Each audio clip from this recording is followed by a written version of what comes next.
Daar's 3 redes hoekom elke boer 'n weerstasie op sy plaas behoort te hê.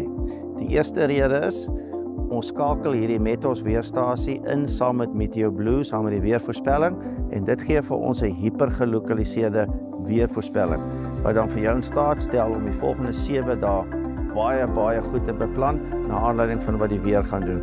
Dit beïnvloed jou spuitvenster, die ure wat jy kan spuit, rondom wind, rondom Delta T. So dit is 'n baie handige tool wat Metos vir jou gee, as jy dit inkorporeer saam met die volgende 7 dae se weervoorspelling. Die ander baie belangrike aspek is natuurlik siektetedruk, omdat hierdie data na Field Climate toe gaan, wat die Metos die platform is.